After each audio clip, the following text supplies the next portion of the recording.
Good morning, ladies and gentlemen. Welcome to the workshop of the City of Griffin Board of Commissioners, September 26, 23. First item is a update from the city manager from the tornado of January 12th, 2023. Welcome. Good morning.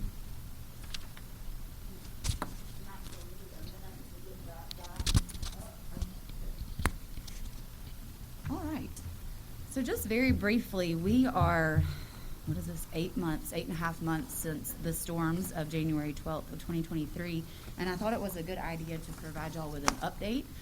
Mostly at this point, we are in the reimbursement phase and we are still having to do some work. So I just wanted to sort of remind you where we were and what has occurred so far and then what is left to happen. And let me get my...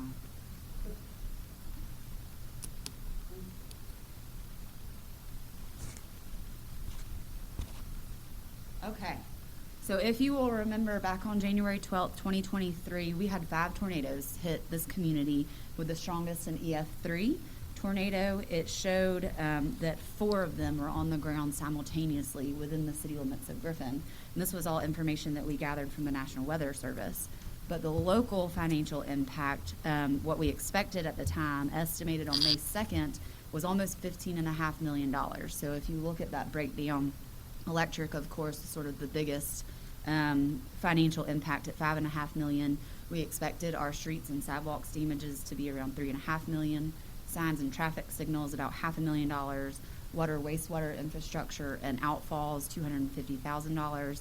Stormwater at about $1 million. Telecom at about $250,000. And then the amount of debris that we had to remove, as well as the monitoring that is required by FEMA, at $4.5 million.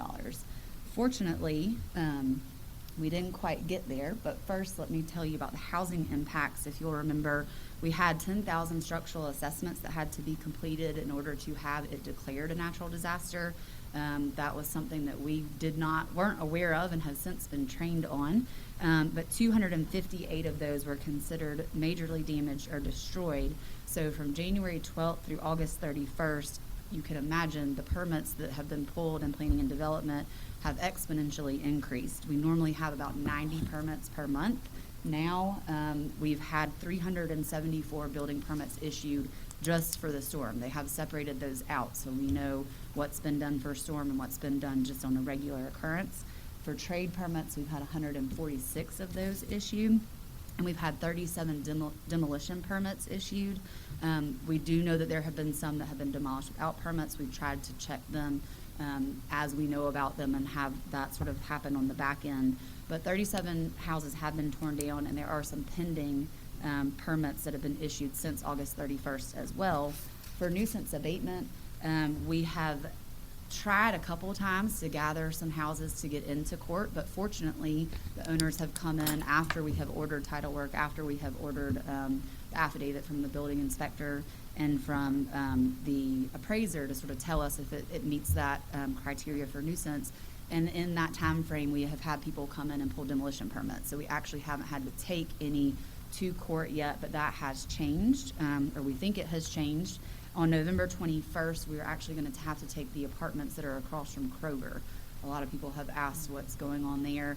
We do think that there is going to be a way to sort of salvage some of them, but we're still working through with the building inspector sort of what we can do as far as complete structures versus an apartment unit. But November 21st is our scheduled court date for that. We have been in communications with the apartment complex manager. The owner is actually out of New Jersey. We have talked with them a few times, but they're not doing anything. And so they say that they will, but they have not. And at this point, the impact that it has had on the residents there, that's a lot of people that live there, and so we felt like that would be a good one to start. We also have about 4 or 5 that are still, some of them still with trees in them, and so those will be the next list if the owners have not come in and pulled those. So we have those scheduled hopefully for December or January. What that looks like financially for us is about a $15.5 million estimate. We actually submitted projects a little bit less than that, so in the amount of $12,625,156.21. Some of that is because we just overestimated, which is always good, but some of that is also because we're not going to be able to recoup some of what we had to do For instance, the Rushton Cemetery project that we were estimating, we're not going to be able to recoup that money as a FEMA project because it would just, it's too much of a requirement for historical preservation than what a local jurisdiction can actually do. It is an abandoned cemetery, so it's a privately owned cemetery, so it's expending taxpayer dollars there to the extent that I think FEMA would require, because they're saying that we would actually have to have a state archaeologist on site the entire time. So you're talking probably 6 figures. We are working with actually Archway right now on a project, and they're going to help us try and figure out the best way to restore it as best we can, but that will have to be done without FEMA. So that project is not being considered. There's a few others that actually just didn't arise to what we thought they would. For instance, a lot of the sidewalk work, I think we had estimated based on contractors coming in and doing it, but we're going to be able to do that in-house, so we can submit that project. It's just not the $3.5 million that we thought it would be. So what that means for the FEMA and GEMA share is about $11 million that will come back to us. So the city is still out 12.5%, which equates to about $1.6 million. So far, we have received almost $4.5 million. Y'all were here for the first big check presentation. We did receive another one a couple weeks ago, actually 2 weeks ago today. And so what we have been reimbursed for so far are the phase 1, 2, and 3 of debris removal. If you'll remember, our consultants recommended that we break up the debris removal into smaller stages so that we could go ahead and get that reimbursement in rather than submitting it in one large lump sum, which I'm glad that we did because we were able to get some of that money back. We also have been repaid for the debris removal at the land bank properties. That was at first a big deal because that's not city-owned property, but we already had a memorandum of understanding with the land bank that the city would be responsible for the upkeep and maintenance of the properties that were within the city limits, so they were willing to reimburse us for those. We've also been paid back for our deductible that we had to pay GERMA for the damages to our 15 city facilities, and we have been reimbursed for roads and bridges damages, which was nominal. So the majority of that is actually debris removal. We have already been approved, and they have already obligated payment for an additional $570,000. That is for the emergency response and protective measures. So that's sort of that first 72 hours. What did we, as employees of the city, do? So our force account labor and force account equipment, that's clearing all of those streets. That's us being here answering phones. So that is some of that money. Also, traffic signals will be obligated for payment, and sidewalk damages once that work is completed. So that work is still in progress right now. Does anyone have any questions about that before we move on? Okay. So the funds that are pending from FEMA and GEMA is a little over $6.6 million, and you can see the projects that are left. Debris removal for phase 4, which is the last phase of debris removal, so we are done with that.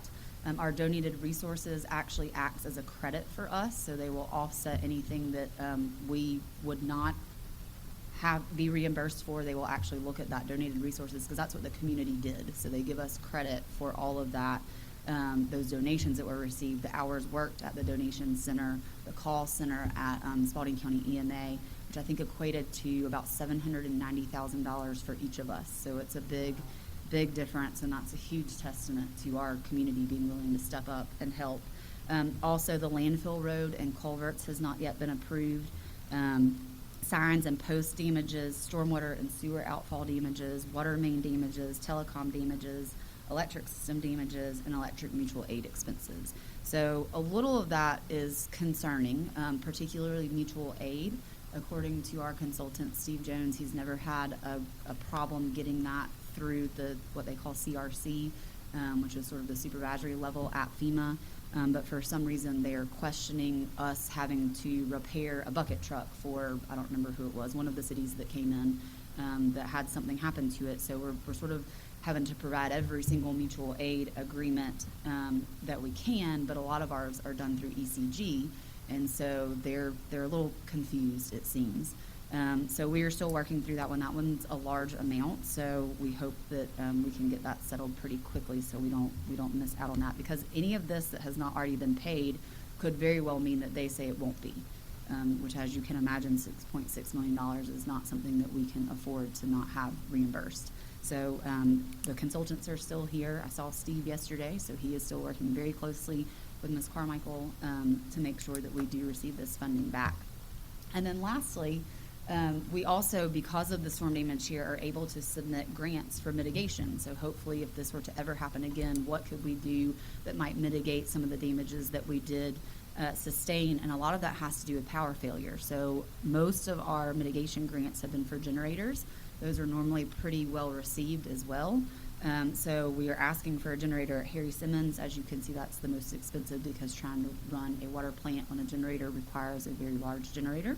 The Chestnut Sewage Lift Station generator, the administrative office is here in One Griffin Center.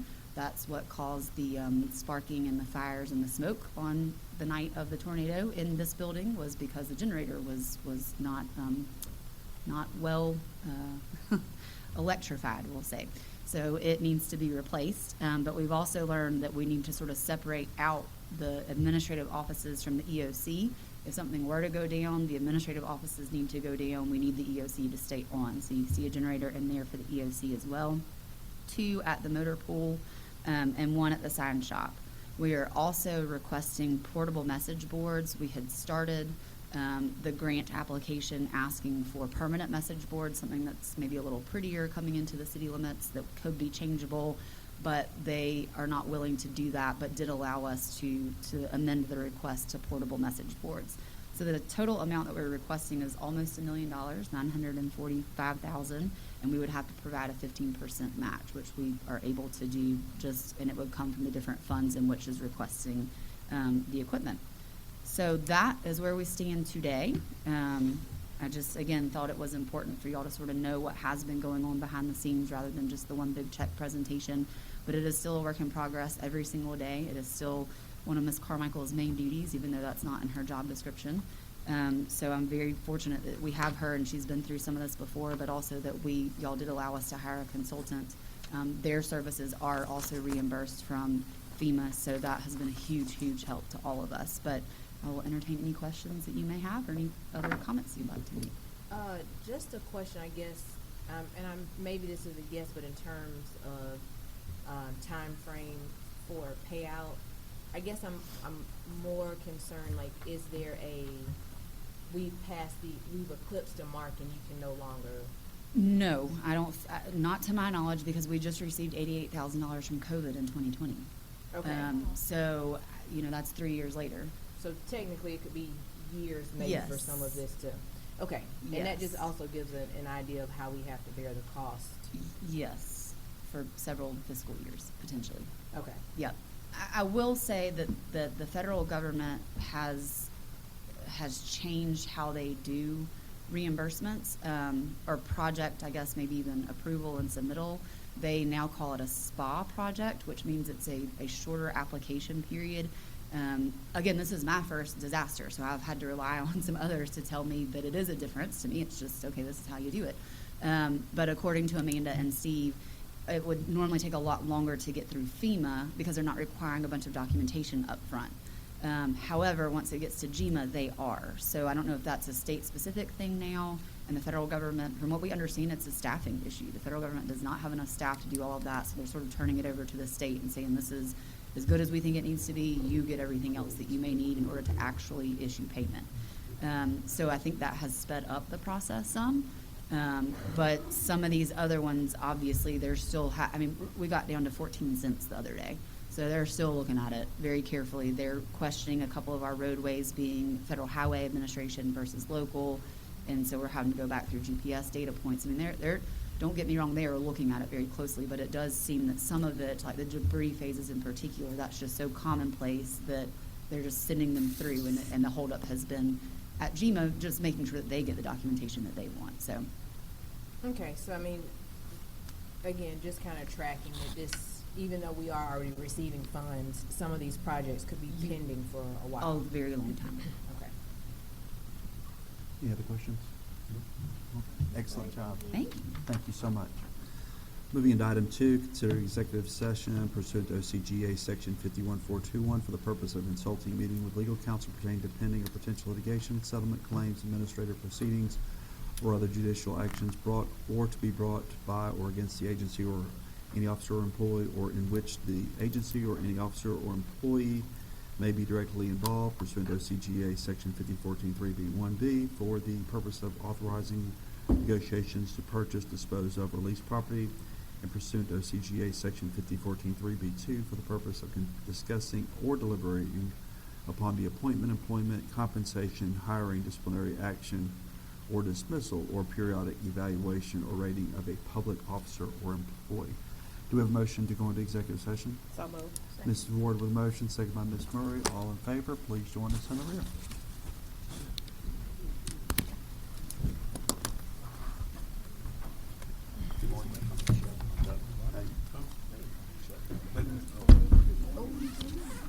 I can't in the morning. I've got a meeting at 8:15, but I could after.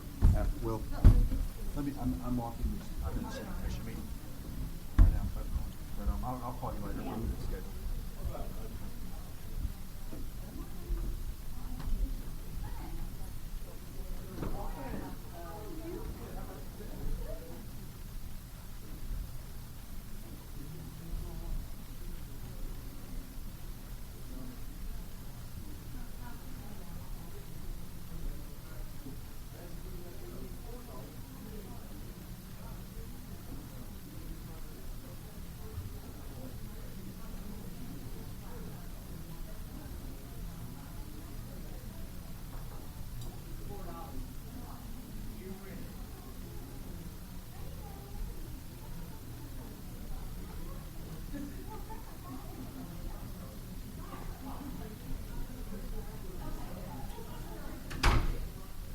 Recording in progress.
Recording in progress. No, I've got this stuff in there. We're not done.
Recording in progress.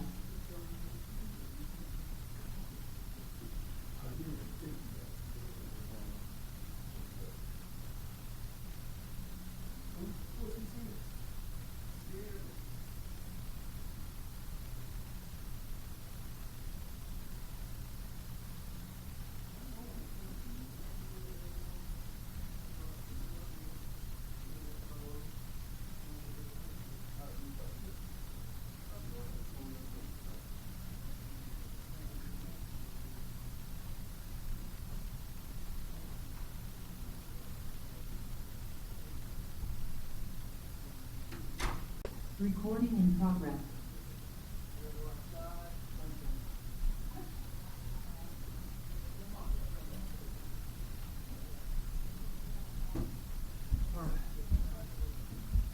Truman.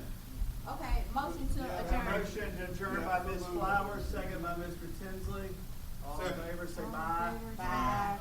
Y'all have a great Griffin Day.